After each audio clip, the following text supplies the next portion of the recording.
Stu Locke, welcome to the conversation, man. How are you? I am living the dream, man. I'm very grateful that we connected to do this conversation because there's a lot to discuss on the world of you. So to start this off, we'll do an introduction. On this Mhm. podcast, there's people from Harvard surgeons to aerospace scientists to Olympic athletes, elite athletes, and coaches like you. So it kind of gives everyone a gauge, and then we'll just kind of rock from there. Okay. So you had quite a bit. So I actually wrote this down. I couldn't do it all off the top of my head. So I'm going to look down to read it. Yeah.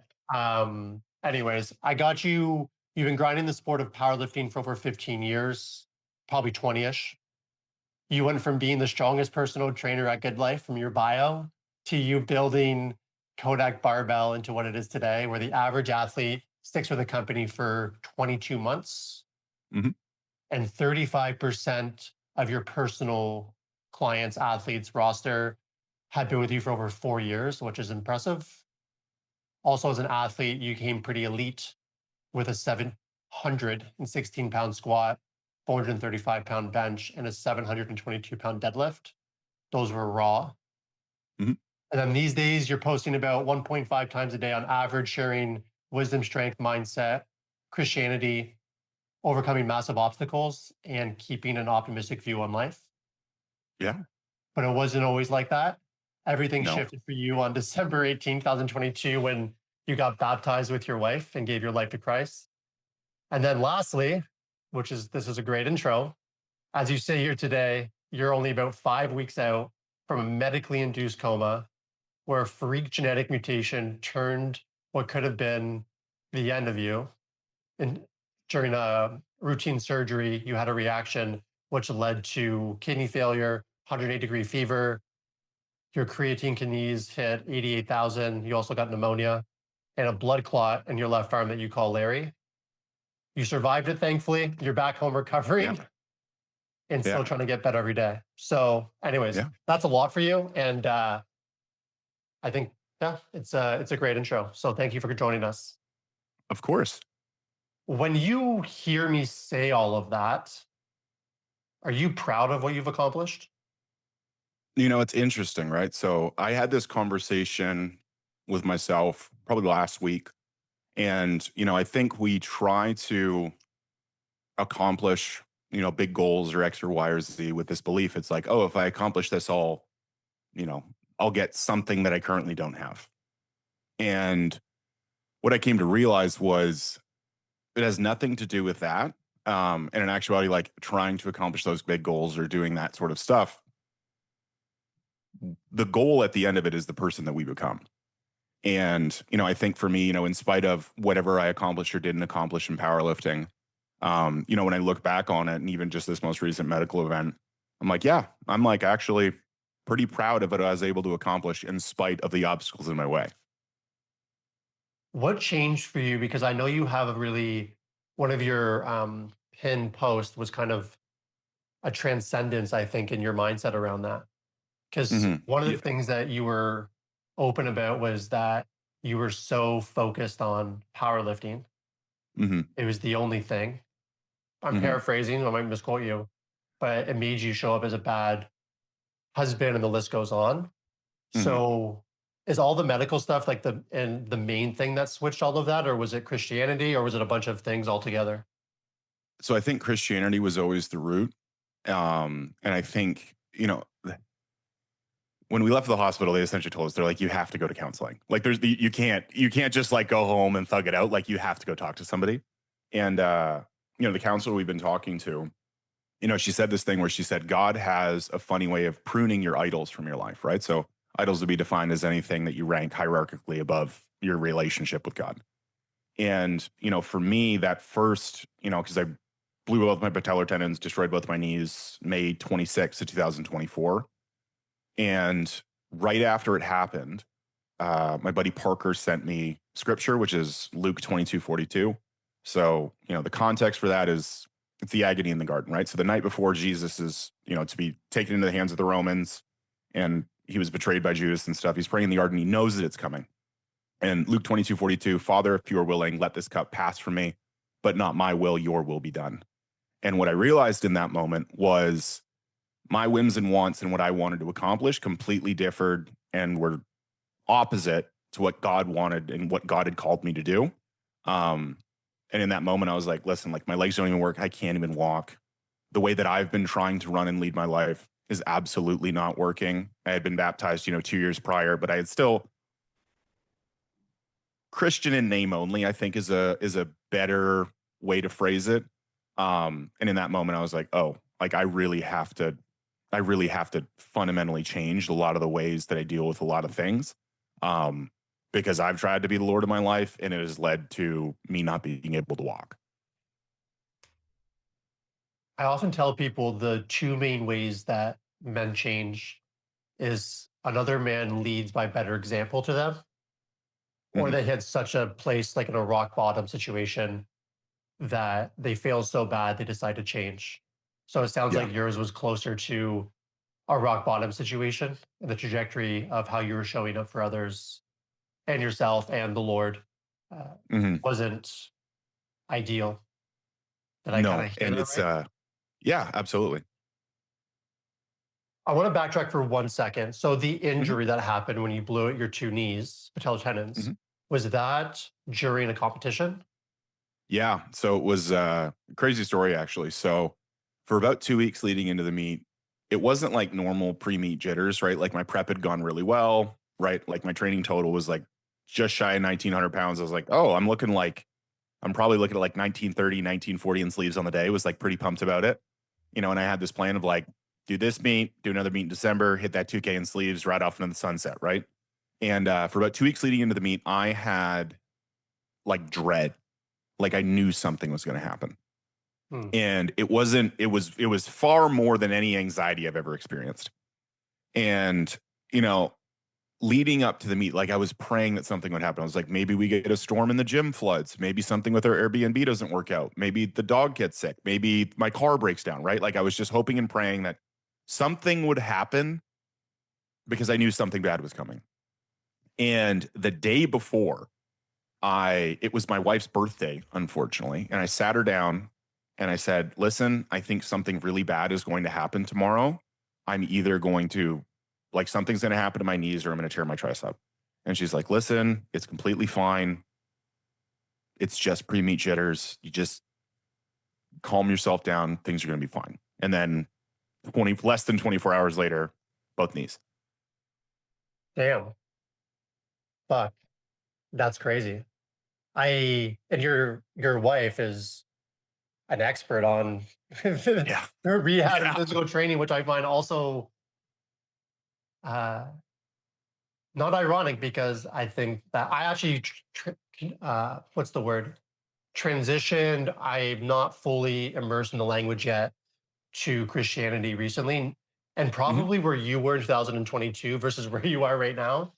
But one of the things that switched my perspective was there was just too many things happening in my life Hmm. at the right times for it not to be for me not to believe that there's a higher power. And that Hmm. was one of the things that convinced me.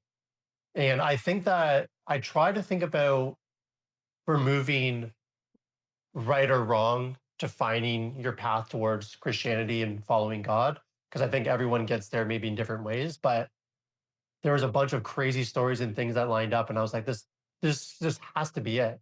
And mine Yeah. was a serious uh, injury that I had as well. So it's just crazy how that all works out. What was on your back when you blew your knees out? 332 and a half kilos. So 733 pounds. Fuck. And then I haven't seen the video yet, so I'm guessing you were coming out of the hole and they blew up. So essentially, I hit the hole. I felt the right one start to tear. And I was like, I've partially torn my patellar tendon before. I'm probably going to stand up and my right knee is going to be fucked up. I'm probably going to have to choke in my deadlift, but I'll be fine. Like that was the thought process in my head. And I get like 3/4 of the way up. My right one fully ruptures. So I lose the extensor mechanism on that leg. That leg, because my hamstring's still contracting to help me try to stand up, leg pulls off the ground. And then obviously shit rolls downhill. And then I fall into my left side and I ruptured my left one. Jesus. So was it a rush to the ambulance right after? Yeah. So they like I'll never forget. I was laying there, right? So like the head judge caught me, and I'm laying there, and I know something's super wrong.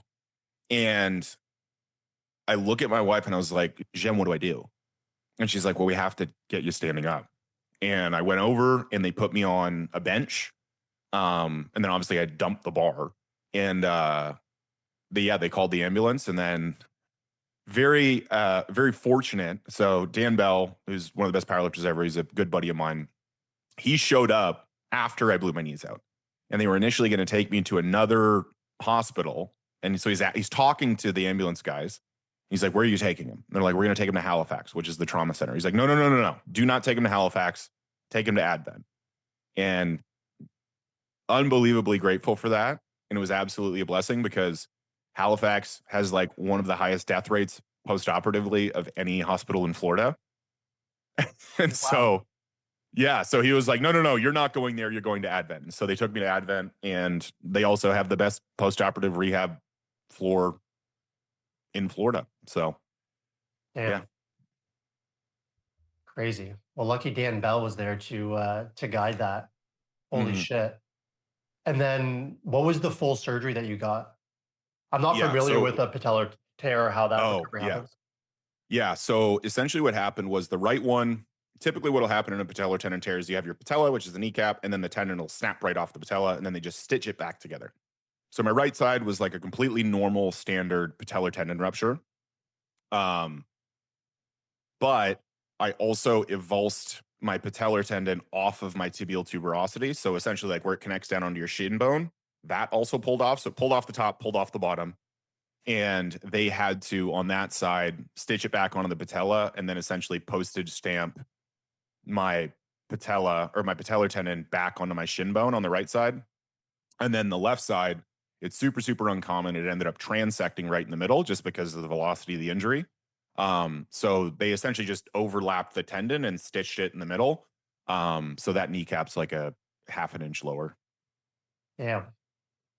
I mean, I will give Western medicine credit for the acute care of things and surgery, and what they've done with my body and yours is fucking incredible. So so you rehabbed that. How long was the rehab for till you got back into training? Or did you get Uh, back into training for powerlifting? Or did you call it there? I called it there. I was like, I'll just get big and bench because bench is fun.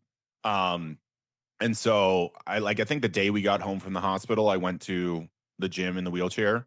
And I was like, I'm gonna go insane at home. I may as well try to train. And then I didn't the thing that sucks about a patellar tendon rupture rehab versus a quad tendon rupture rehab, patellar tendon rupture rehab is like 18 months to 2 years because it crosses the knee joint. So it completely alters the kinematics of your knee. So essentially it feels like you have knees that aren't yours.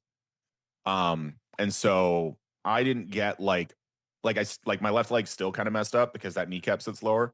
But I didn't regain like these knees feel like mine until probably December of 2020. No, probably no, actually probably April or May of 2025. What were your emotions like when you decided to retire? Uh honestly pretty happy, right? So, it cuz I for a long time, right, like I'd been kind of min-maxing. I was like, this really isn't serving me anymore, but I don't know how to quit. And I don't I don't really like this anymore, right? Like I like competing, but I don't like meet preps. I'm just not having a ton of fun. And so when it happened, I was like, okay, here's my ride off into the sunset moment. I'm done with this, man. I feel like when athletes retire and they get either relief or happiness and joy, it's the right time to call it. You know, 100%. I had Adam Jansen on the podcast. We spent the day together and shot at his house. And one of the things, he's a young guy, but we all know he's a fucking phenomenal athlete, world class. And I was kind of poking at him about when is your end time? And he goes, what do you mean? I'm like, when are you going to finish? Mhm. Because what I just think like when you're that elite, like he is or you are, eventually you do got to pull the trigger and call it a day. And you're not, in my opinion, one of your thoughts on this. When an athlete does that, they're not giving up. They're surrendering to, I can't do this anymore. Michael Jordan can't play in the NBA at 61. He didn't give up on basketball. It was just his Mhm. time. And I feel like people get that mixed up a bit because to me, Mhm. it sounds like you rang out that fucking towel Mhm. before you called it. So it sounds like it was more you surrendered to reality versus being a pussy and giving up, if that Yeah. makes sense. Yeah, and for me, like, my entire life, like, my uncle was, like, the, defining father figure in my life until my dad came back into my life when I was a little older, and he would always tell me, he's like, "Never, never, never quit," and he's like, "If you're still alive, there's still a chance." And so that, like, stuck in my brain my entire sporting career with everything, right? I was like, "Just don't quit." And, like, even the meet that I did before I blew my knees out, um, like, I tore the shit out of my hamstring 3 weeks out. And initially in my head, I was like, "Fuck, I guess we'll just do bench only." And then I was like, "You know what? No, like, I'm not gonna be a fucking baby about this." And I literally went in the next day. I deadlifted what I could, and I don't think I pulled over 500 pounds until the meet, and then I deadlifted a meet PR. Damn. Holy shit. Yeah, you are a walking movie. That's how I was explaining it. It's funny. I was talking to my mom last night about this episode and information about you. And that was one of the things we came to the conclusion on is I don't know all the stories, but when I did all the research on you, it was just like Yeah. one crazy thing after another crazy thing after another crazy thing. And I was like, oh, this is going to be like a Joe Rogan, David Goggins fucking episode. Um, you said you mentioned your father figure wasn't in your life. Your uncle was that father figure. Mhm. Do you think that was what made you show up to the world like you did prior to fully giving your life to Christ? Yeah, for sure. And it was, because for him, it was like, he was like, "Yeah," he's like, "Whatever you do," he's like, "Do it well." And he's like, he's like, "You need to see things through." And he's like, "Kids your age, they struggle with things because they don't see things through." And I was like, "Okay, just see things through, see things through, see things through." He's like, "Whatever you want, you just have to work for it. And if it's allowed, you'll get it." I was like, "Okay." And so, like, the first big goal that I set, I was like, finished my junior season of football and I was super undersized. I was like, I want to go play football in university. And so I trained like a psychopath, went and played summer football in Scarborough for 2 seasons, and then by the grace of God was afforded the opportunity to play at U Ottawa. And I was like, okay, this is literally proof. Like everything my uncle's been telling me is true, right? Like I just have to set my mind to it and work really, really hard. And then if the outcome's supposed to happen, the outcome will happen. Yeah, you have a quote in one of your many reels that you post. I don't know. Actually, I can ask the question. When you post those, is it just a thought that hits your head in the moment and you just throw it on the Instagram? Dude, I use Instagram like a Facebook or Boomer uses Facebook. Like there's no, it's just like, but just do it. It's fucking hilarious, dude. I didn't, to be transparent and to poke you a bit, I didn't think I was going to enjoy doing a lot of research on you in terms of your videos because you are very direct in your face, not like in a bad way, but you're just like that energy. Sometimes listening to it's a bit much for me. But I Mhm. actually had the opposite kind of reaction when I saw it because you are very direct and um, straightforward, but the Mhm. message that you say is very fucking good. And I think Mhm. it's actually a net positive to the world. And I think a lot of men, especially younger men, if they listen to more of your stuff, they'd be better off for it. It's That's the hope. yeah, exactly. And I was just curious. I was like, is he just fucking driving his car and just having a random thought and just spinning it? Because that's what seemed like to me. So your brain then must just work in a philosophical dialogue all the time. No? Oh yeah, dude. I'm like a total artsy dork. I like sad movies. I listen to music that upsets me, right? Like I just like the depth and breadth of human emotion. And I've always kind of had this bent to kind of wax philosophical. Um, so yeah. Yeah. I find that the best speakers or presenters are rooted in philosophy. Yeah, I would say that. Yeah, I'd agree with that. those are the people that I enjoy listening to the most, whether it's like Naval's one that I really like or Jordan Peterson. Yeah. But so when did you finish football in Ottawa? What year was that? So yeah, so it was a bit of a back and forth. So freshman year, played football, ended up academically ineligible, went home for the summer, so I couldn't take summer classes. And then I played 2 years of rugby at U Ottawa. At the end of my junior year, I was squatting in the squat right next to the defensive coordinator who had come in at the end of my freshman year. He's like, "Hey, you're really big and strong. Do you want your scholarship back?" I was like, "I'll take money." And then I played that following season, and then I ended up with a TBI, which was like beginning of October of 2015, and I had to do a bunch of rehab after that. And I was like, okay, well, my brain's soup, but like I don't have a brain anymore. It doesn't work, so I should probably stop playing football. So that was 2015. So you would have been maybe TBI was around 20, 21. I was born in '93, so probably 21 or 22. Got it. Yeah. I was surprised by that. And every time I see you, I think you're 40. And not because you look older, but just the way you present yourself to the world and your wisdom and maturity. Usually people don't get there at your age. So whenever I see you talking, I'm like, oh yeah, right. He's fucking a year younger than me. That's crazy. Um, got it. So TBI, Mm-hmm. how do they diagnose that? Well, it was essentially just like the frequency at which I had had concussions, and then also the level of post concussion complications you have. So, like, I had had 5 concussions in 4 months, and the last 3 came in like a week. And so, by the third one, or the third one in a row, I was like shaking on the verge of having a seizure. My body was like in total fight or flight mode. I was like super messed up, and I didn't have any real working memory for probably 3 weeks. Yeah. And so I had to do a bunch of like neuro rehab and eye rehab and stuff. Like I had to wear glasses for 6 months. I had to take almost a year off of school. Yeah. Because I was going to ask you what the symptoms were like for that. Was there any more symptoms that you had I after that? had, yeah, so I had like pretty extreme anxiety. And so they had put me on an SSRI, which I got off of pretty quickly because I was like, this also makes me feel terrible. Um, and so yeah, pretty extreme anxiety. I had really, really low just generally energy. And then I got blood work and they're like, oh yeah, you're also hypogonadal because you hit your brain or hit your head so many times. And so yeah, essentially like the hypogonadism and then crazy anxiety and then a really hard time focusing. And then for probably 2 years, I struggled with short-term memory pretty significantly. Did it feel like you lost 20 or 30 IQ points?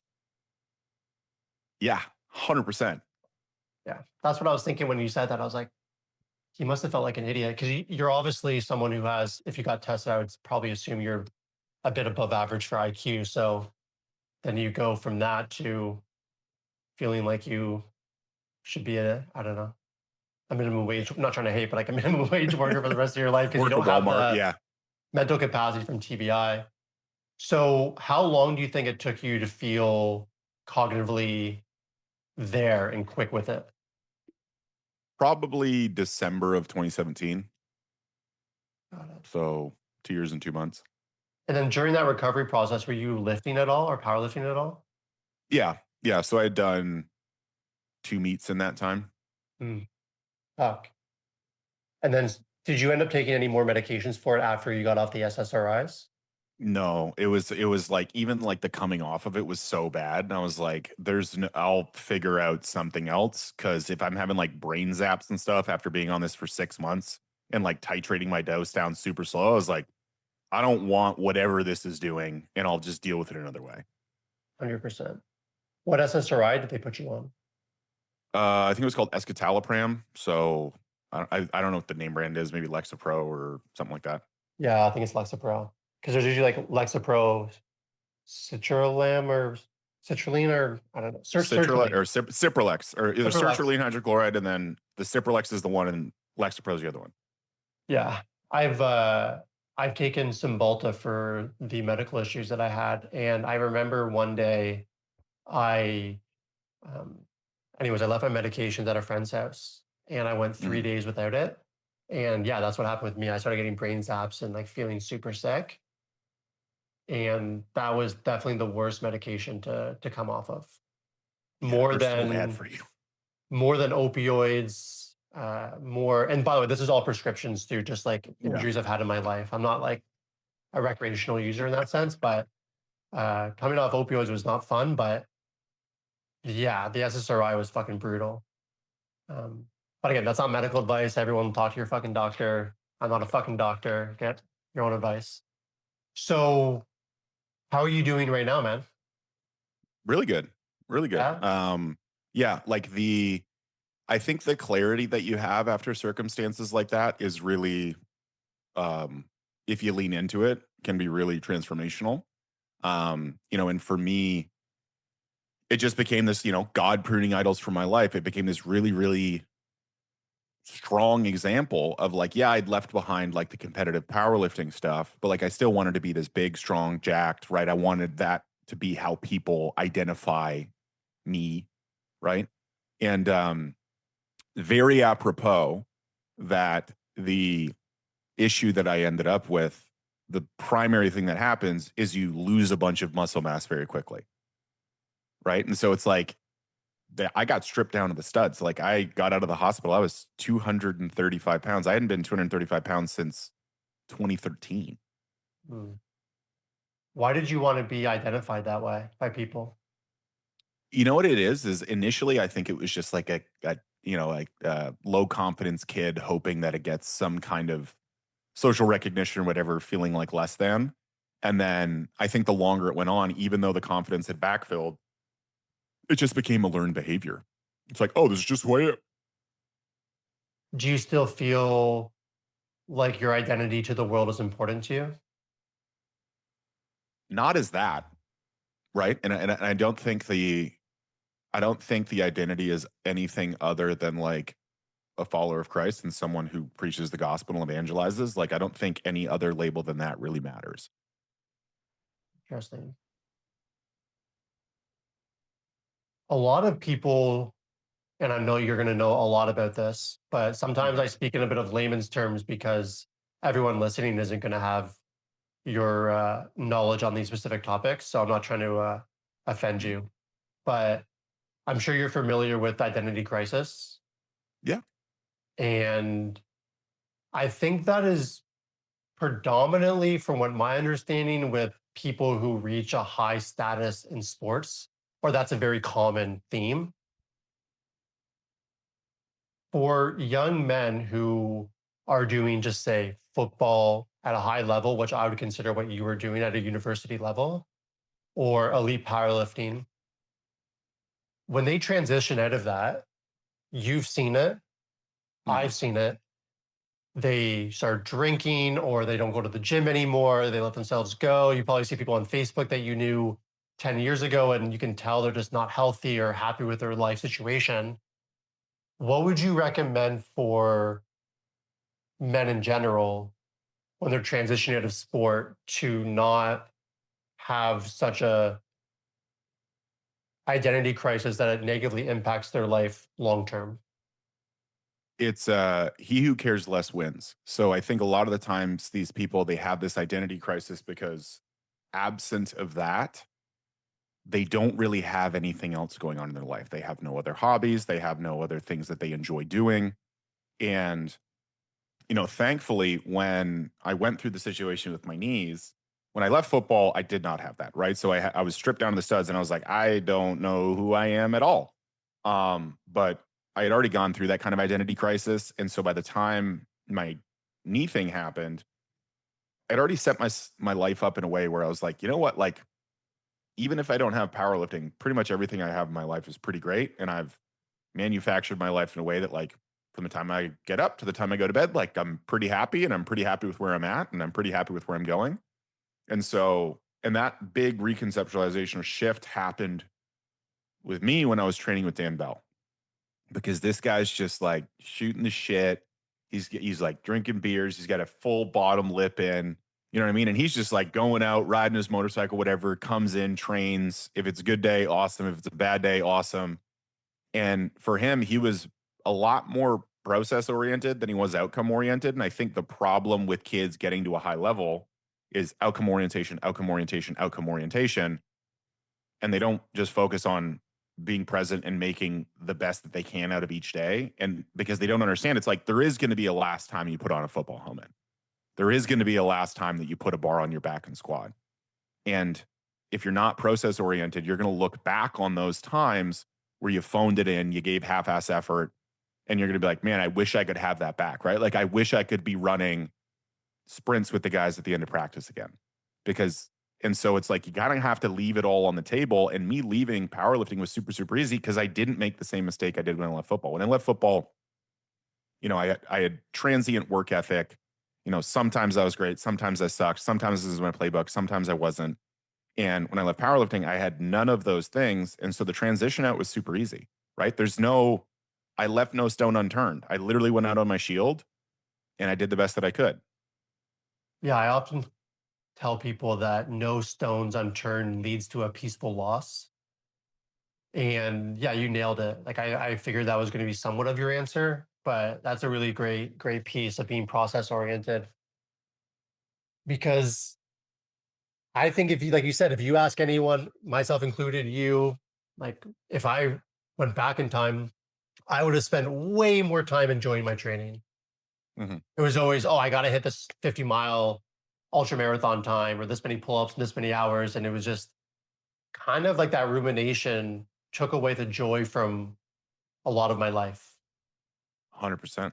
And I look back on it and it's interesting. So there's a lady that I have followed on social media. I've never met her in person, but she's quite a good runner and she's been posting her Strava on her stories a lot recently. And I can see her times getting better and she's going to be running a marathon. And I said, pretty much I'm a nobody, but I will say, if you do anything, just enjoy the gift while you're doing it. And if you do that, Yeah. that's God level performance. And that I wish that if I went back to all my races, I did more of enjoying it than Mhm. in the fucking race. Okay, I do this time, and then if I run this one this fast, then I can do this time. Like it's all just.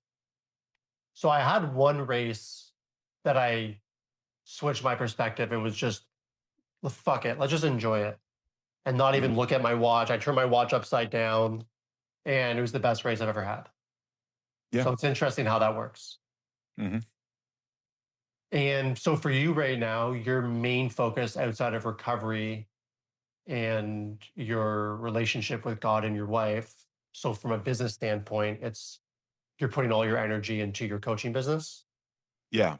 Yeah. Because for me, I realized I was like, I'd kind of end up in this like golden handcuffs position, which is that, things are really good. We're doing very well. So I don't want to rock the boat, right? I'll just have fun and enjoy my life, right? But when you're confronted with death and you realize it's like there could be a circumstance in which like I am not here and my wife's here, and have I set her up well enough financially that even in spite of my not being here anymore, she's taken care of? And the answer to that question was an unequivocal no. And so I was like, well, got to push harder, got to try harder because this isn't it. Like, this is not, I am not in that position. We are not in that position yet financially. And until we're there, I got to go. Is your psychotic drive innate? Yeah, I'm broken, dude. There's something wrong. Yeah. Do you think that that is just a weird genetic thing that you have had your whole life? Yeah, and my mom is the same way, just in terms of like shrugging off stuff. Like she had a stroke in 2006 and drove herself to the hospital, and I didn't find out until probably 3 years ago. Right? She just thugs it out. Yeah. And so for me, like growing up, seeing my mom just like, I remember one time I literally didn't sleep the entire night, and then I like got up and I was like, Mom, like I don't know if I can go to school today. I didn't sleep, and she's like, you know what happens if I don't sleep all night and I don't go to work? And I was like, I don't know. She's like, I don't get paid. And then we don't have food. Go to school. Yeah. And so it's this reconceptualization of like, your problems aren't really problems. It's your perception of them that's the problem. And just realizing it's like, if you can just kind of put feelings aside for a moment your capacity to accomplish things is far greater than you realize. What do you do to put the feelings aside? A lot of the times it's just realizing, like, is this helpful in the moment? Like, is this productive, right? Like, I had, when I got out of the hospital, right? Like, when you experience something like that, like, you're very weepy, right? Because, like, I'm reading the medical charts and they're like, yeah, like, patient's fever was 108, was put on the cooling suit or whatever. Social worker came and spoke to the wife about end of life decisions, right? So stuff like that, where you're like, oh my gosh, like, this is insane.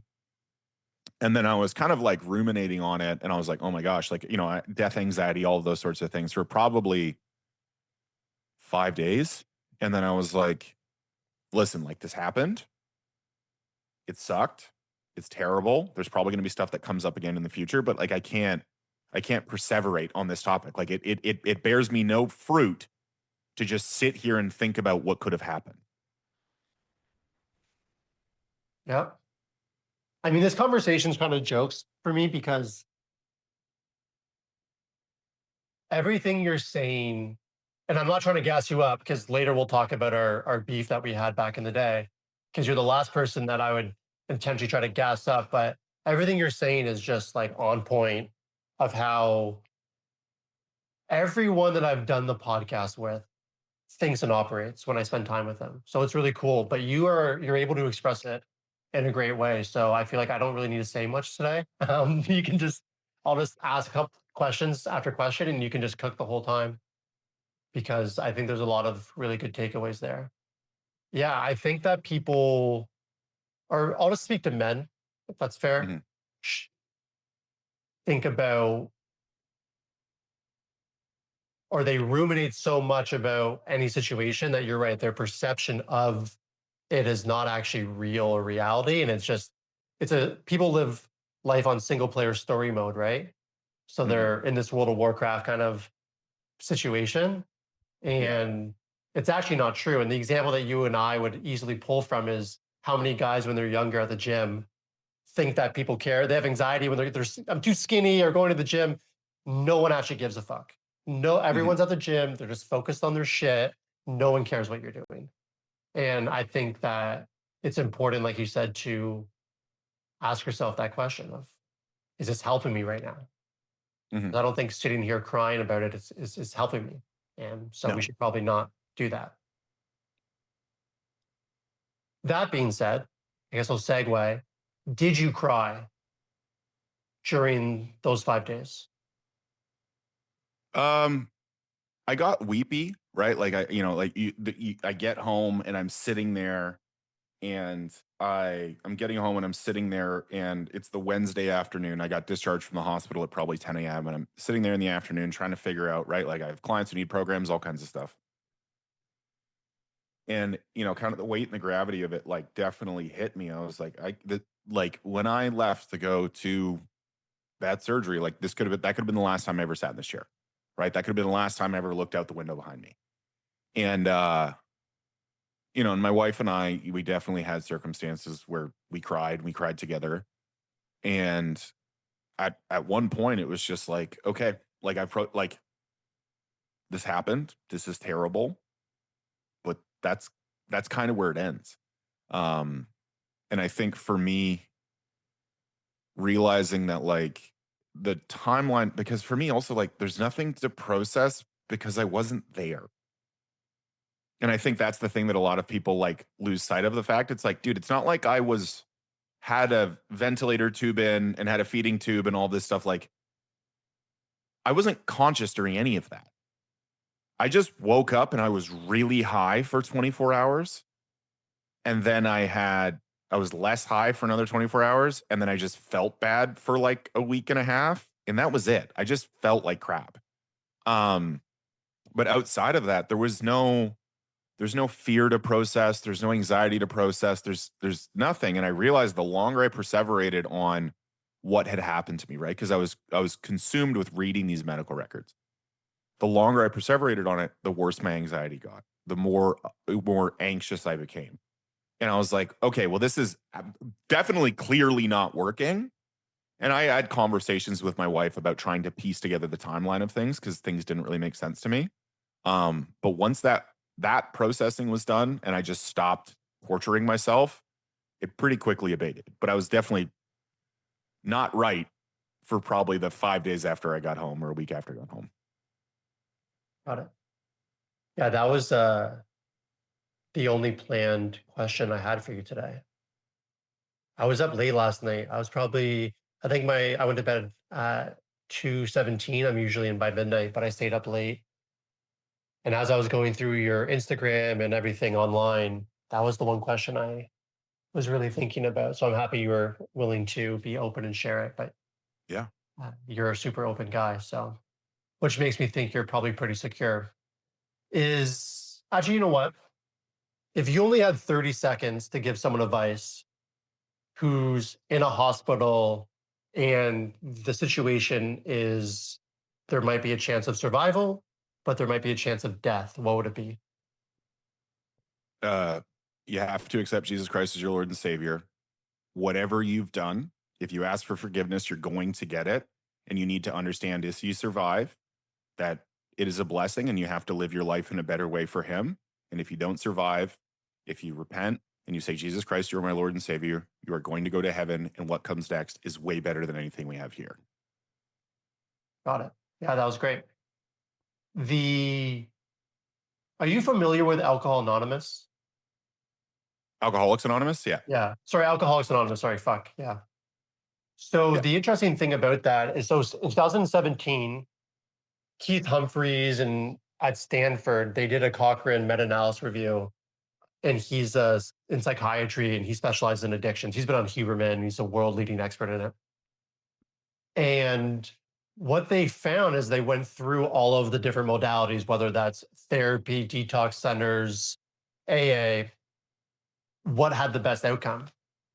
And he said that going to AA meetings is 50% more likely for the individual to get full recovery without remission than going to Stanford and seeing him as a patient. Yeah. It's God And focused. which is crazy. And it's cool that Mhm. he can admit that. But the number one thing that, or their conclusion was believing in a higher power. Now, you don't have to believe in God or Mhm. Christianity, but you do have to believe in a higher power, whatever that may be. Mhm. And as you know, I do believe in Christianity. I believe there's one God. But my point is, or precipice is that having something greater outside of you that you're honoring or serving is going to get you to recovery significantly more than any other modality, which I find Yeah. pretty fucking fascinating. Yeah. Well, when you look at even what Jesus said in the Gospels, right? I came to serve, not to be served.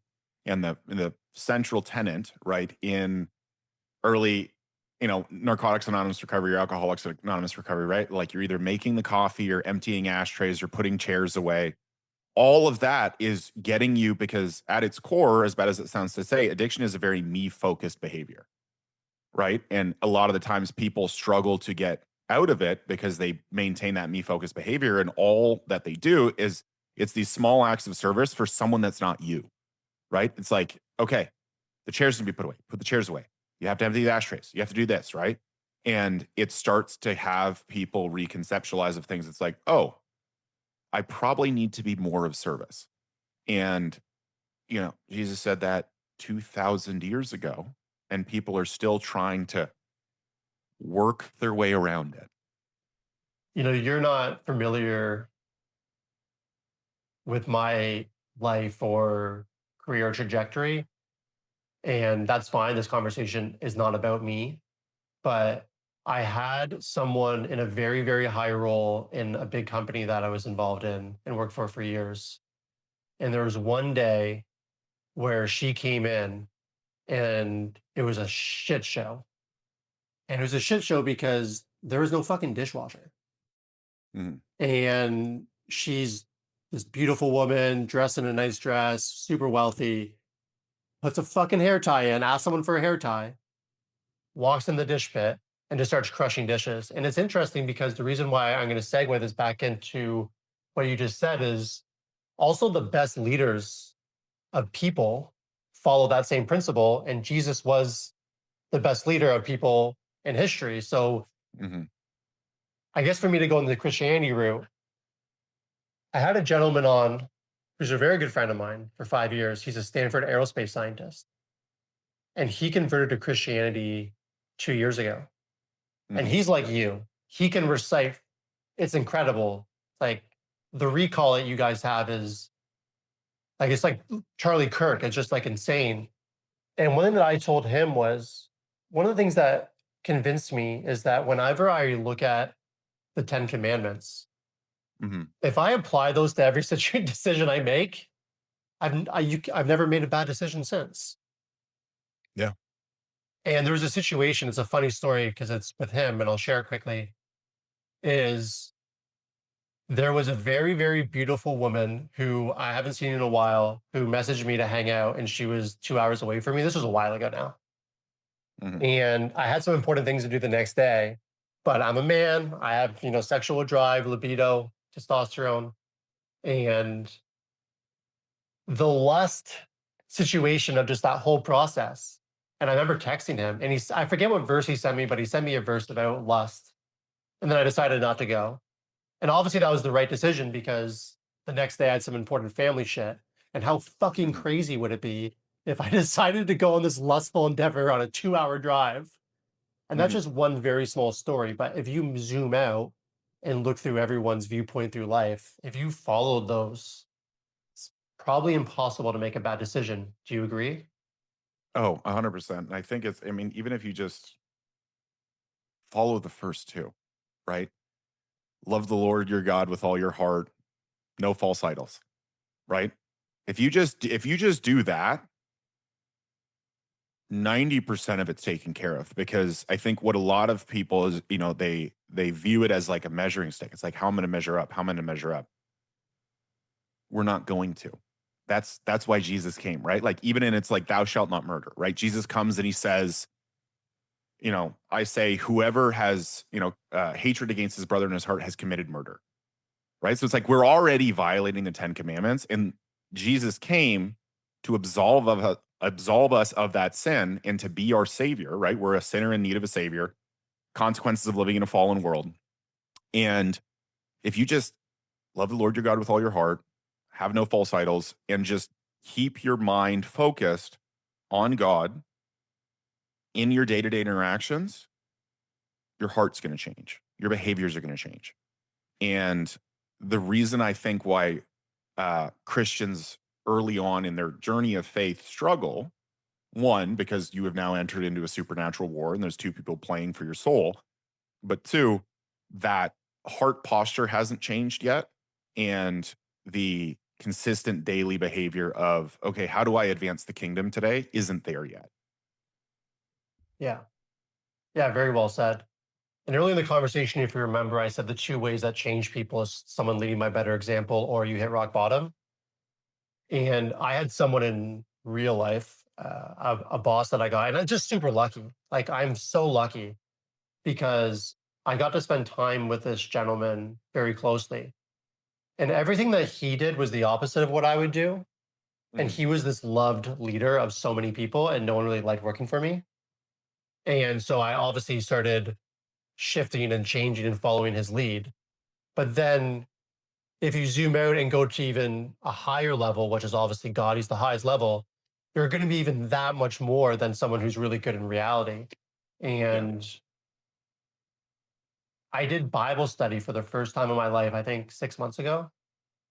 And I was laughing to myself. I'm like, holy fuck, man, this is crazy that I'm doing Bible study. Mhm. But when I started doing Bible study with my friend from Stanford, it was just eye opening where every single thing, whether it's like Luke or John we're reading through, I could apply the message from each scripture to something that's happened in my life. Mhm. And by the way, my knowledge on Christianity is about 1% of yours. So if I'm wrong on any of this, please correct me. You're not wrong. Because You're my following understanding is Jesus. very You're not micro. wrong. You're good. But it's a really cool thing. And I have seen an increase in society back the other way towards Christianity. Yes. But because you're 32, 33, I'm 33, almost 34. I remember a time where maybe 10 years ago where people that were Christian didn't even want to say they were Christian because it was like Yes. seen as this like when things switched more to like LGBTQ and more progressiveness. It's like at the same time as when people like a certain politician, but they won't say it out loud because they're afraid of the repercussion. It was kind of similar. Did you Yeah. experience that in society as well? Um, so I mean, I came to it late, right? So it's a crazy circumstance, So I, am very well versed in it from an academic perspective. Um, but I was not a practicing Christian by any means. I was definitely absolutely living in sin and completely blind to it. And I met my wife, and she had had a crazy circumstance where she had a separated from a horrible relationship, moved in on her own, and the guy that she met at the dog park across the street was a pastor. He's like, "Hey, come to Bible study." And she's at this kind of dark part in her life, and she's like, "All right, I'll go. It's across the street. Like, I literally have no reason to not go." And so he leads her to Christ, and then I start having conversations with him, and then we made the move. It's like, what? Like, we want him to marry us, and so we do premarital counseling with him and his wife, and then we want him to Oh, baptize us, and so he baptized us. And so he was the kind of person who led us to Christ. And I think also early on in someone's journey of faith, I think because they don't have, they don't feel like they're well equipped to engage in, things like apologetics or explaining their faith. It's uncomfortable to be vocal. And I was like that initially, right? Where I was like, man, like I don't someone starts grilling me on this, like I don't really know what to say.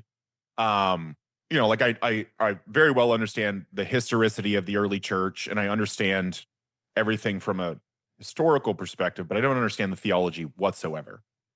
And so I was just kind of like, yeah, I'm Christian and I'll go to church, but I'm not going to talk about it. And it really wasn't until probably 2024 where I was like, no, you know what? This has got to be up there. Come on. What are you doing? what's the reaction been like on your social media when you started posting Christianity? Did you lose followers, gain followers, get haters from it, Um, positivity? Yeah, so probably 85 or 90% positive, probably 15 to 10% negative. And the negative ones are just like, it's like, all right, dude, like you went on Instagram and you made like a crappy comment.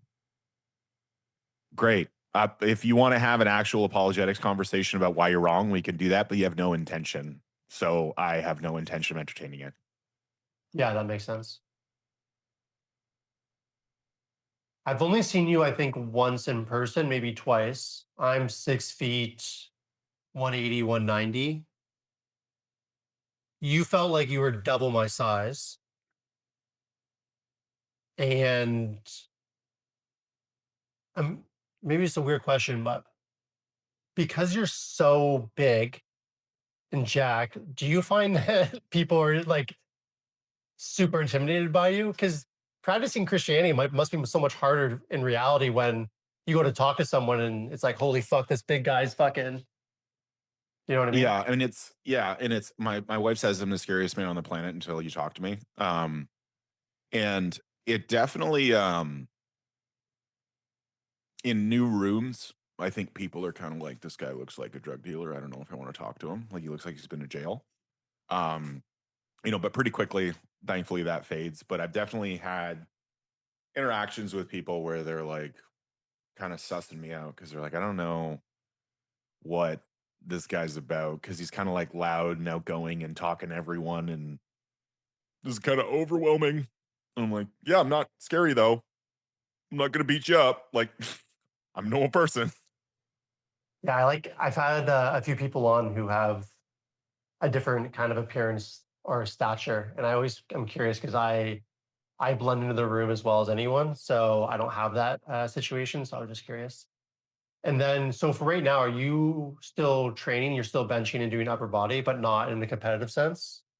Yeah, so I mean, I'm still only, well, I'm 6 weeks post-op today. And so, I mean, arm works great. So I go in tomorrow to get my brace taken off. Um, and but yeah, so I just reintegrated upper body training last week, and then before that, like pretty, training like maybe twice a week because I guess with a big consequence of having a fever that high is you end up with mitochondrial damage. So like, your body just at baseline does not produce as much energy.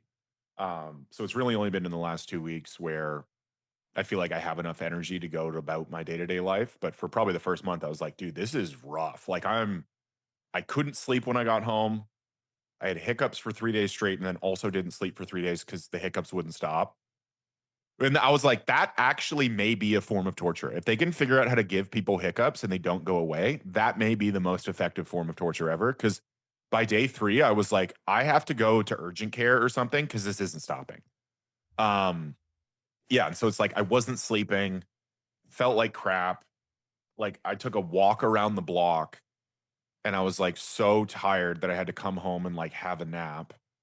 Um, but yeah, like now I can train. Like I've, trained upper body on Monday. I trained lower body today. Like I'm kind of back to normal. It's just everything's scaled back because I'm so much weaker. Well, I'm happy this happened to you now than 10 years ago, because I feel like if it happened to you 10 years ago, you would have been a basket case mentally and not handling it Yeah. very well. Yeah. Well, it's God never gives us more than we can handle. And my buddy, so we go to a Bible study with him on Tuesday. His name's Jason. And he said, God never closes the door without opening another, but that doesn't mean it's not going to be hell in the hallway. Yeah. And I was like, okay. Yeah. And I think at that point you're absolutely correct, right? It's like it would have absolutely broken me. And thankfully at that point I didn't have any issues and I didn't require any surgery that required that specific anesthetic. Does your wife do your rehab? Yeah. Yeah. I literally went and saw her last Thursday. She's doing my post-op stuff. I see her once a week. Got it. And you guys are doing a pretty aggressive rehab approach with people, in terms of, Yeah. sorry, I should rephrase that. In terms of what you would see typically in maybe some of the literature, not all of it, or hospital physio or normal physiotherapists. Yeah. And so, I mean, it's all based on just like, we know what the actual timelines of recovery are of the tissues associated with things, right? So it's like with my arm, they in that reattachment, they took my bicep tendon, they split it in two, they drilled 2 holes through my radius, and then they inserted my bicep tendon onto the other side of my radius, and then they buttoned it in place. And then they pushed the bone back through. So all that has to form in order for it to be healed is the bone callus. A bone callus takes 6 weeks, right? That tendon to bone interface, that's a 6-week thing. And then there may be, issues in terms of the integrity of the tendon and it pulling on the attachment side or whatever, but that's just like being smart about it. But like you can be pretty aggressive and pretty early on with stuff if you're just not dumb about like, okay, like, I had a client come back from a hip replacement and like, I think 6 months post-op, he like went and I think he squatted 622, benched 474 and pulled like 660 or something. And they told him, they're like, oh, you can't load it for 3 months. And I'm like, okay, but hold on a second. What are the structures that have to recover? It's like, okay, well, it's bone. It's like, okay, so it's bone. So until the bone callus is formed, we're not going to do anything. And then the bone callus is formed, and you just start really light and you progress from there. Yeah. It's crazy because you have a video on Instagram deadlifting the day after pulling your hamstring. Yeah, that was the meet that I ended up deadlifting a PR. Yeah. You deadlifted. I think you said it was the next day you went in and did a red on each side or 70 Yeah, it was kilos. like 70 kilos. Yeah. Yeah. Yeah. I find it, I mean, this is not my expertise by any means, but I find that a lot of like musculoskeletal injuries are way too um, conservative in rehab approaches out there when Well, I it's see it. yeah, And I and it's feel, but I also feel like when you're working with a high level athlete, like there's all this years of muscle memory, if you will, or adaptations that are ingrained in that body. Like, but I find a lot of the literature out there, like hospital physio, for an example, is just this blanket thing across the board. Well, no, we're working with a guy who deadlifted 700 pounds here and has trained for 20 years. We're not dealing with a guy who's on the couch and played soccer with his buddies and tore his hamstring. Do you think yeah. that that has a And factor in the aggression or the assertiveness in the rehab protocol? I think it definitely does, but I also think like the thing that kind of bothers me, just generally speaking, about recovery is they don't want to get you back to performance. They want to get you back to like normal functioning in day to day life, and Mm. those are disparate outcomes. And in actuality, a lot of post operative rehab, honestly, the reason why they're not super aggressive with the interventions is based on something called regression to mean, which is that they know if they do nothing, it's going to heal on a certain timeline. If there is no rehab involved, it's going to heal on a certain timeline. And so they're like, we'll be conservative. If we speed it up by 2 weeks or 3 weeks, that's great. But they're not interested in speeding up rehab because they're like, no, just don't do anything. It'll be fine. Like that's their precept. That's their thought process going into it. A friend of mine I was talking to, his name is Angus Jeffrey. He's out of Australia. He's a sports physio. He's worked with like pro rugby teams. He was just in the UK doing a stint over there. And I had a conversation with him and he said the same thing actually. I think he's a little bit different vernacular, but he said, I let's not talk about return to sport.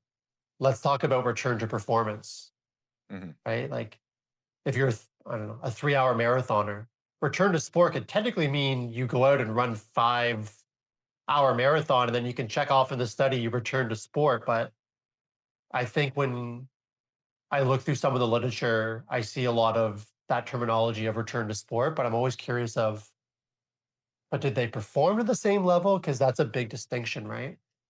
Mhm. It's it's a bit more frustrating, I guess, looking through it all.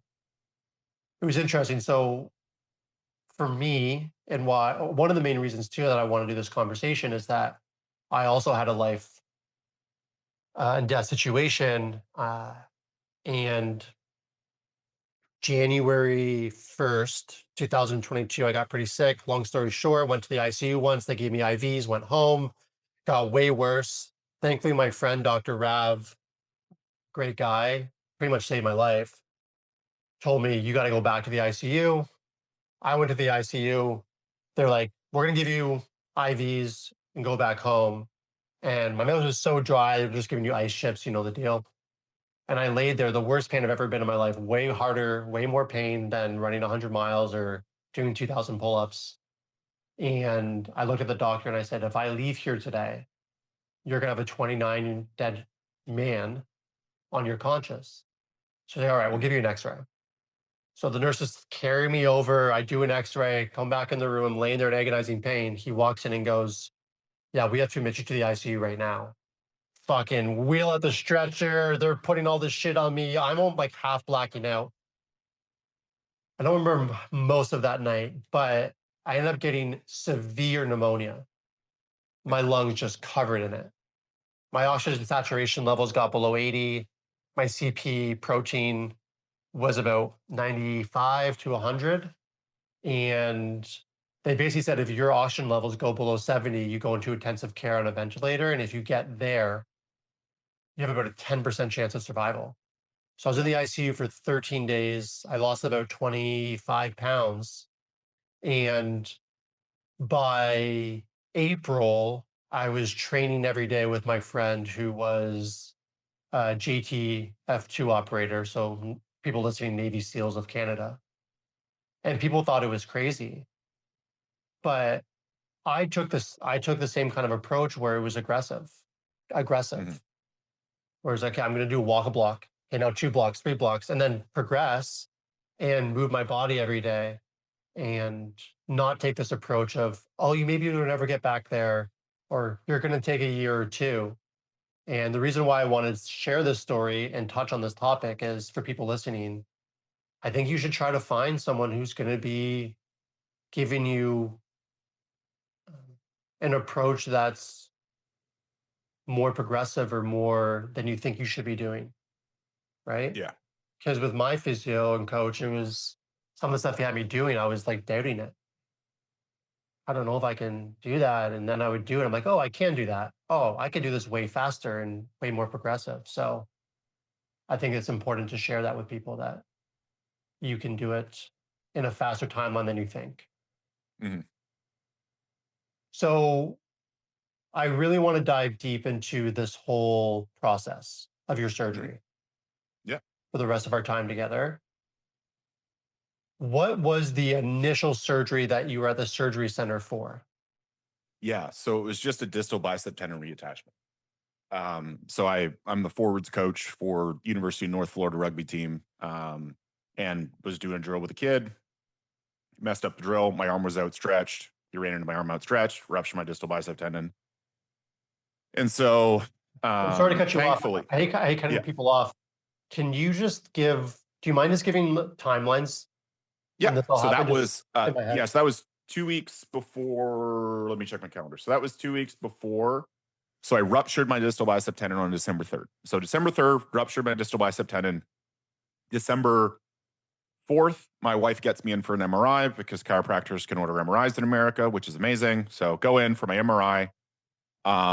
And I meet with the ortho, the ortho PA, and he's like, yeah, your bicep's gone. MRI shows it, 6.6 centimeter retraction. We got to get you in for surgery. I was like, okay.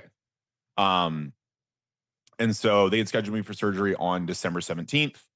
Um, Crazy thing. So we had met in October. A good friend of ours now, his name's Bubba Hendricks, and he had had an allergic reaction to an antibiotic in surgery, and he had flatlined on the surgical table and died. And he went to heaven and had a near death experience. He met his stepdad, had a whole life review with his stepdad, and his stepdad's like, listen, you've seen the things that you've done wrong in your life. You can either stay here with me or you can go back. But if you go back, it's not going to be easy, but you have to live your life better. And so we chose to come back. And he wrote a book about it the day of my surgery, right? Jem's getting ready to go to work. My buddy Skylar's going to drive me to surgery. The day of my surgery, his book comes out and Jem orders it, right? She's like, oh, I'll support her friend, right? She orders the book. And I looked at her and she was literally just getting ready to go to work. And I said, I have a really bad feeling that something's going to happen to me in surgery, like happened to Bubba. And she's like, you'll be fine. You've had surgery before. Like, you've already had surgery. There's no what if, right? So I was like, okay. So my buddy Skylar shows up. He drives me because you have to have someone there the whole surgery. And so he drives me, and I go into pre-op. I meet the anesthesiologist. I see Kaplan, who's my ortho. And then they give me, I was like, dude, I'm super anxious. They're like, okay, we'll give you some Xanax. I was like, awesome. So they give me the Xanax, and I'm like, okay, I'm feeling pretty good. Like, I'm not anxious anymore. They wheel me back to the OR. They put me on the table, and right before they induced me, I was like, guys, we have to have a good surgery today. Let's pray. And so I made the entire surgical team hold hands with me, and I prayed. And then they induced me, and I mean, my biceps reattached. So literally at the end of surgery, there's a anesthetic that they give you called sevoflurane, which kind of brings you up the planes of consciousness. So you don't remember it, but they'll be like, Stuart, squeeze my hand, right, just to check that the reattachment worked. That's when the allergic reaction happened. So essentially, what happens in that allergic reaction is all of your muscles have these calcium ion channels. Normally, when the muscle contracts, that calcium ion channel will open, calcium goes into the muscle stops contracting, calcium leaves. With this reaction, those calcium ion channels open, calcium floods into the muscle because the channel doesn't close, and then essentially all of your muscles are contracting, which means that they require a huge amount of energy. So your body produces a huge amount of ATP, which produces a huge amount of heat. And then almost immediately your muscles start breaking down because all of your muscles are also now exposed to an extreme amount of heat. So they're exposed to heat and then they're also contracting. So they're breaking down and you very quickly get a fever. The thing about malignant hyperthermia, which is the condition that I have, is the antidote has to be given very quickly. And there's a couple of indicators that the anesthesiologist can have to know that malignant hyperthermia is occurring. One of them is like a huge increase in CO2 output because obviously you have a huge ramp up in metabolism. So he's like, oh crap, he's having malignant hyperthermia. He caught the reaction in the first 15 seconds. He has to run across the OR, mix this medication, come back and give me the medication. Within 15 minutes of that, my fever was 108 degrees. And I'm already in respiratory failure. So they're like, we can't take this kid out of sedation. He can't breathe on his own. And so they waited for the ambulance. They thankfully, they took me to this place called Baptist, which is downtown. So it's like a 40-minute drive from the surgery center. And I thank God every day that they took me there because that's the only reason I'm alive. Well, God's the only reason I'm alive, but God took me there. Anyways, and at this point, they had called my wife. The surgeon called my wife. Scott, initially, my buddy called my wife. She didn't pick up because she was at work. And then the surgeon calls her and she's like, what? And he's like, hey, there's been an accident. We're taking him to the emergency room at Baptist. You need to come right now. And so she gets there and they don't let her come back to see me for 5 hours. And she's just waiting.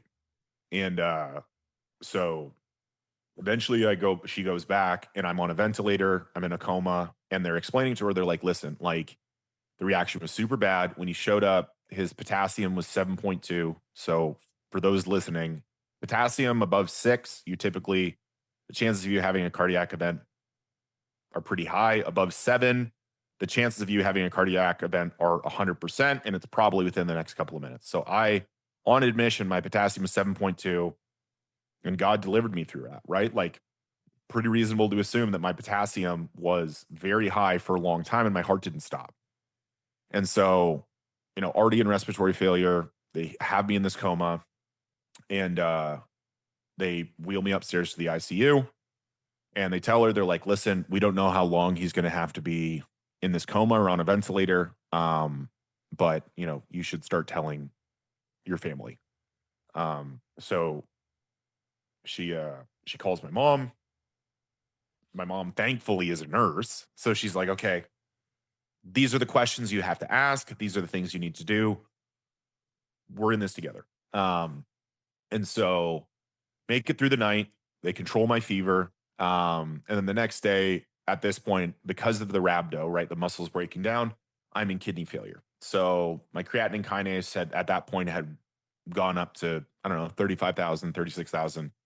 And my GFR, which is your measure of how well your kidneys are filtering, had dropped to like stage 2 kidney failure.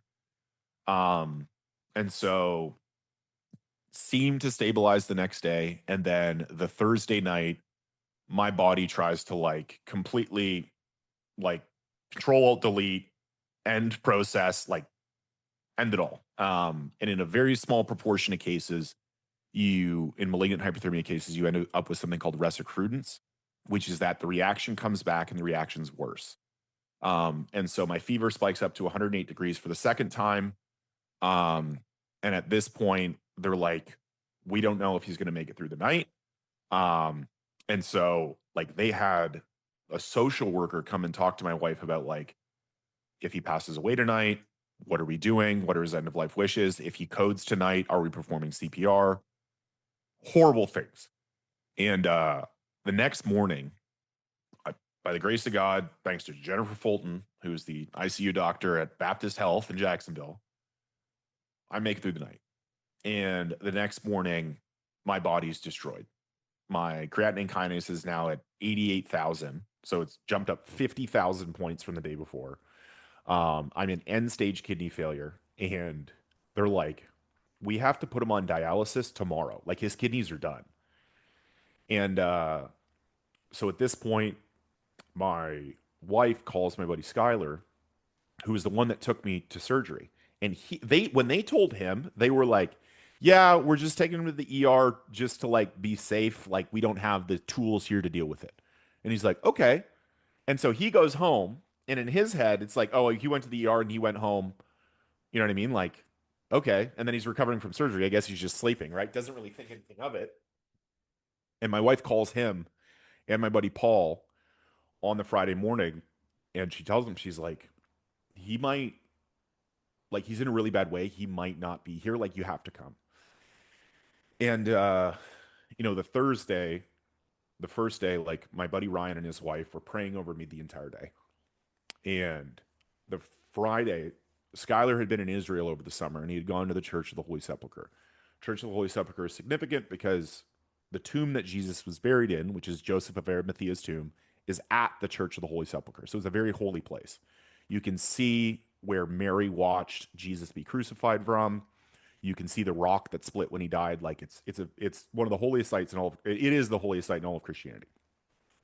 And he had gone there and he had got anointing oil. And when he came home, he just put it in a cabinet, forgot about it.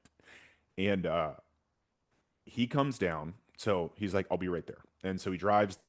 And he was like, God, like, I know I can't do anything, but like, save him. And after that, my blood work improved insanely. And then the next day, the owner of my gym, who's a great close friend of ours, he came with a bunch of other people from the gym, other close friends, and they all prayed over me. And I woke up the next day. And, the thing about it was potassium should have stopped my heart. The fever should have made me brain dead, right? I had a 108-degree fever for a long time. And they were, they had told Jim, they're like, the fever's high enough. He's having an increase in cranial pressure. Like my eyes were coming out of my head. And then I had this massive blood clot in my left arm. The ventilator gave me pneumonia, and all of these things. And then also my kidneys were absolutely just getting the crap kicked out of them. And I didn't need dialysis. I didn't have any brain damage more than what I already have. And my heart was fine. The blood clot has gone away. And I have, they did ultrasounds of my kidneys. My kidneys are completely fine. And I have no long-term issues. And I believe it as much as I believe that Christ was raised from the dead 3 days later, that the only reason that I'm here is because of God's hand in orchestrating all of this. And, it's a crazy thing because afterwards, when I woke up and I became cognizant, because the first day it's like, you don't even classify it as consciousness because you're having full auditory and visual hallucinations for 24 hours. Like literally nothing makes sense. And, I had this just like this extreme unease when I was in the hospital and I really couldn't sleep. And once they moved me out of the ICU, I'm in this place called Med Surg, and they're getting me ready for discharge the next day. And I'm having this conversation with God, and I'd heard this thing with this, I'd heard this interview with this Orthodox priest, and he had said, you can have conversations with God and that it's him talking back because the answer you get is probably not the one that you want, but it's the one that's congruent with scripture and what you should do. And he's like, and it'll pop back like that. So I was like, God, like, why do I feel like this? And he said, because you won't stop being the person I've told you not to be. And I was like, so what am I supposed to be? Who am I supposed to be? And he said, you're supposed to be, you have to preach the gospel. He's like, Christian has to be first in your life. That has to be of primary importance in everything that you do. He's like, you never, you wanted to go out and accomplish all of these selfish things, right? You wanted to be good at powerlifting. You wanted to be X or Y or Z. Never once did you ever think to ask, how does this affect my wife? How does this affect my family? He's like, you wanted to be the Lord of your life. And I was like, that's the most convicted I've ever been in my entire life. I was like, well, you're 100% right in everything that you've just said, obviously, because you're God. And, at that point, I kind of I had the realization. I was like, my life has to be ordered fundamentally different after this. And I've been called to do a lot more than just, how much can I bench or squat? I've been called to do a lot more than just being the big and jacked guy. And Christ says, right? And the first thing that God said to me is, you never once thought to think about how this impacts your wife. And Jesus says to us, right? Marriage is your first ministry, right? Love your wife, or Paul actually says that, not Jesus, but Paul says, love your wife like Christ loved the church. And I was like, okay, this is the reconceptualization and reframing that I needed. And from that, there was, the weepy 5 days or whatever, but it's very, it's a crazy circumstance because you realize on the other side of that, like how much potential and how much time you'd squandered. You're like, wow, I really had wanted to be the Lord of my own life. And I really had absolutely squandered all of this time that I could have been in something more productive. And I was like, well, I can't get that time back, but I can do better with the time I have moving forward. Yeah, that's a lot there. And similar to what your friend alluded to, my instincts say, I'm sorry you went through that. But what I'm about to say is going to be a terrible clip, but I'm actually very happy that you went through that. I think it was the best thing that could have happened to you. 100%. I absolutely agree. And the reality of the situation is I have no long-term issues. There's nothing wrong with me. I'm 6 weeks or, 5 weeks after coming out of a coma. I'm fine. There's nothing, there's no lasting anything. And that is nothing less than divine intervention. And it was a wake up call, right? It's like, listen, like, I'm not making this thing happen to you, but this thing is going to be allowed to happen. And you have to, on the other side of that, you have to choose differently. And the first time it happened with my knees, I did well for a while. And then I fell back into the same selfish habits and behaviors and ways, not as extremely as I did before, but still to some extent. And that first one was supposed to be the wake up call, and it wasn't. And he was like, listen, knucklehead, come on, come on, Yeah. come here, like, come to me, right? I have to be like, this has to be number one. You have to make this number one. And since I've done that, everything has flowed. And things have not been easy, right? Absolutely, things have not been easy. Dealing with the American medical system and billing and all of those sorts of things, right? That's a kind of a pain in the butt. But I was delivered from it. If all I have to worry about afterwards is like, oh no, I have some bills, it's like everything's fine. And I told him that. I was like, she was worried, right? And because their insurance like decided, they're like, we're not covering anything. And then the initial bill was like $238,000. And I was like, Shem, if I'm here and I'm alive, money is not going to be the thing that takes us out. We don't get to this part of the story and then it's like, and then they died because they didn't have money. I was like, we're going to be fine. God's got us. Yeah. There are too many things that occur in this planet that are statistically not possible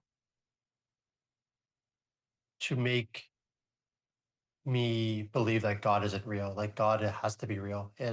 Like there's so many of these stories, and yours is a very powerful and incredible one where it just adds to the list for me of holy fuck. Like this is divine intervention, as you would say, to Mm. happen. So I think the main reason why I'm happy this happened is because given your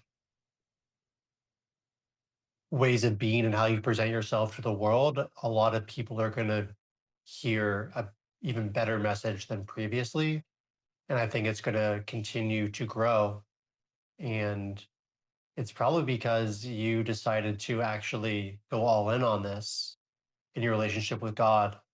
And the fruit of that labor is going to be many, many more people than previously are going to hear your message. So I Yeah. think that it's pretty fucking incredible. And I'm very happy to hear that nothing is going to be long term for you Yeah. in And the it's, future. and the craziest bit too is, you said, go out, preach the gospel, evangelize, right? Like tell people. And the amount of conversations I've had with people who are struggling with their faith or wanting to come back to faith or anything like that, I probably have 1 to 2 of those conversations a week, right? We're all, like a friend of mine, her boyfriend was really struggling. He's had a really hard situation at work and some crazy stuff happened and he's really struggling. And, there's kind of a crisis of faith, so to speak, right? And I called him and I talked to him on the phone for an hour and I was like, listen, dude. And I was like, more than anything, right? And I was like, you're bought and paid for, right? Like you are child of God, right? You're a son. We are sons and daughters of Christ. You've been bought and paid for. And I was like, everything in this life is going to work out if it's rightly ordered. And I was like, so you've been falling away from your faith. And I was like, the solution to this is the opposite of what you've been doing. And I was like, read your Bible, pray, pray with your girlfriend. And I was like, we have to rightly order our life. And I promise you, I was like, if I am here sitting having this conversation with you on the phone, the fact that we can have this conversation and I'm not dead is proof that God's not done with me and he's not done with you.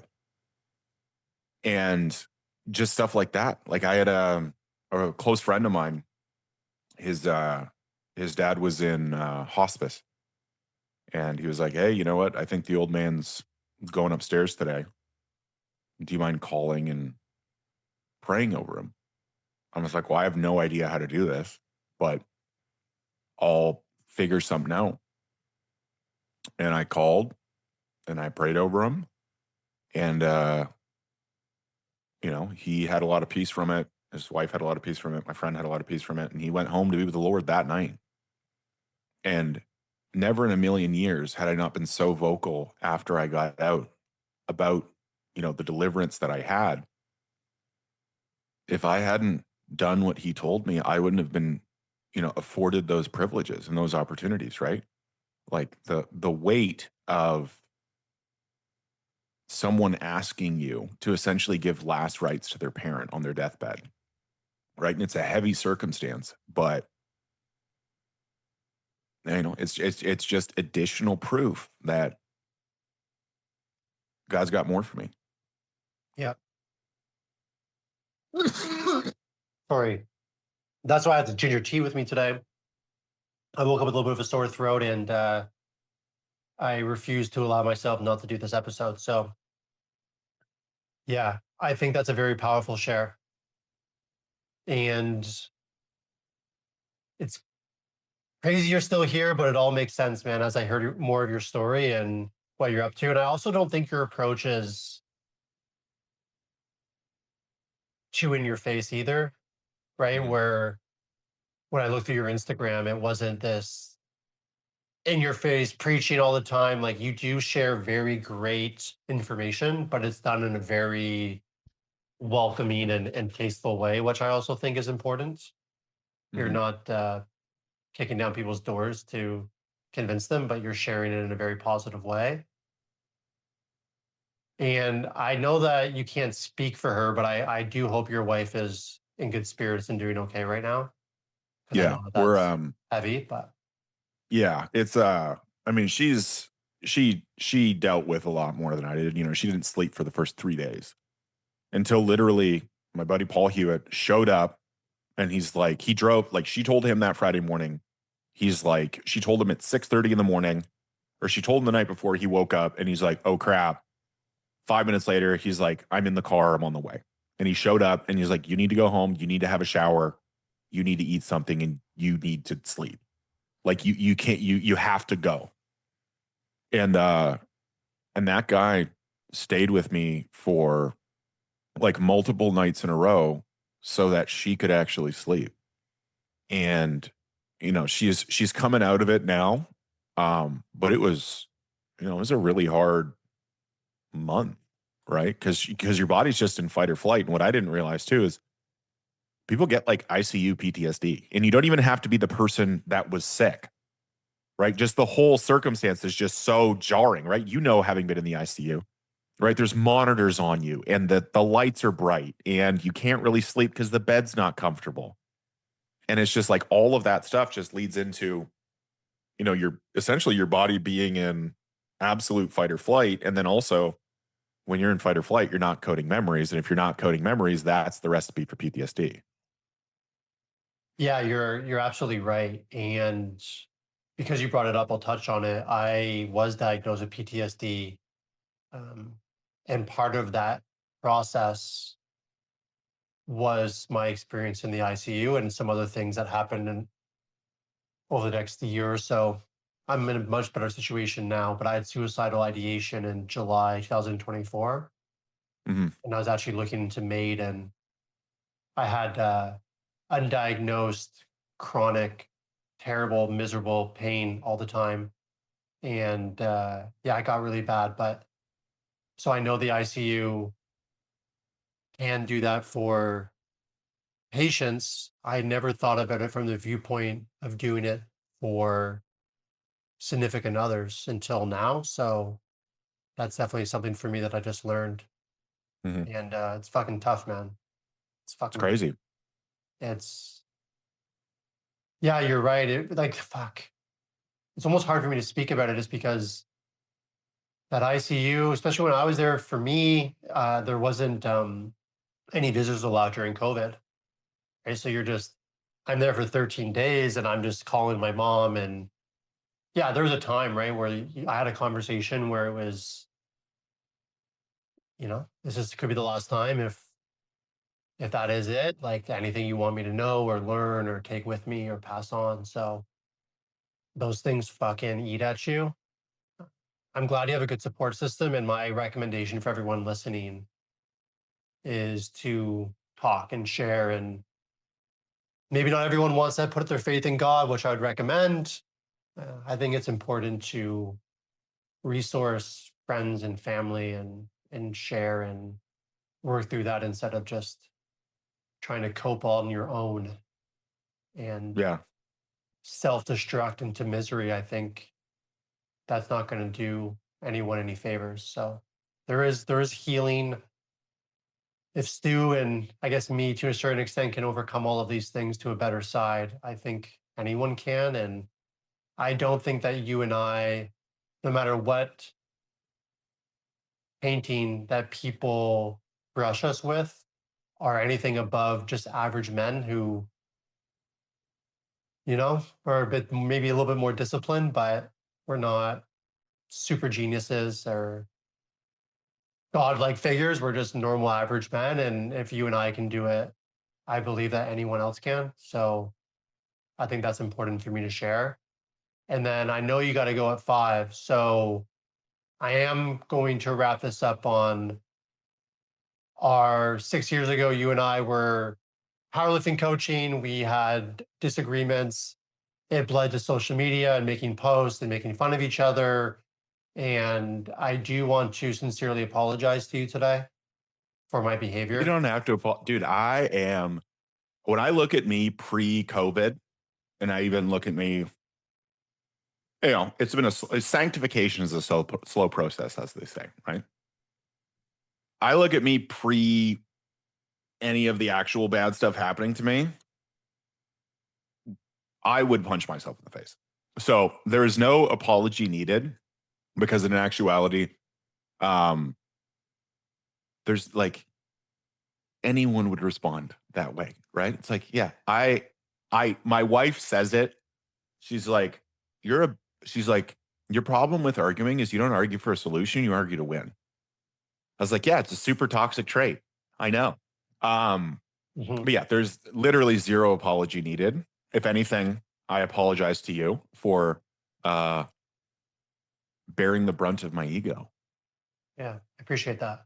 I think it's really cool that we were able to have this conversation today. And I think it's important for people listening to realize that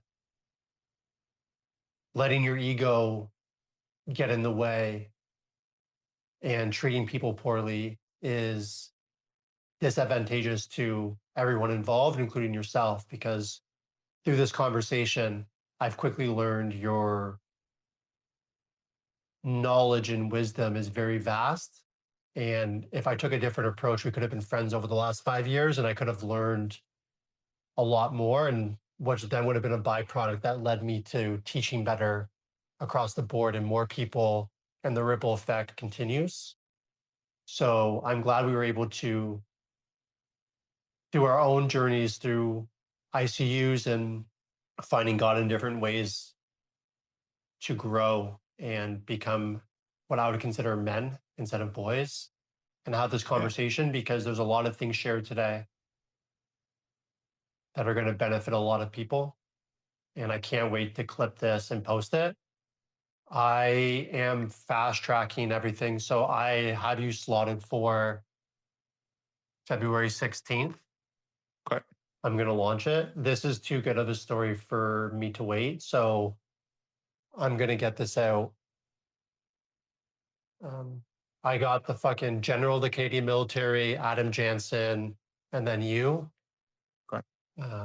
So I'm excited to get this out because it's super great. So again, thank you for your time. I hope your recovery. Appreciate you having me, man. I hope your recovery goes well. This is, one of the better conversations I've had in a long time. So I appreciate it. And I'm glad to hear it. Safe healing. And if you need anything at all, you can just message me anytime. Of course. And I'm going to bug you about your walk with faith, and I'm going to help you. Thank you. And we're going to be crushing, dude. 2026 is going to be like 2016. We're going to crush. Thank you.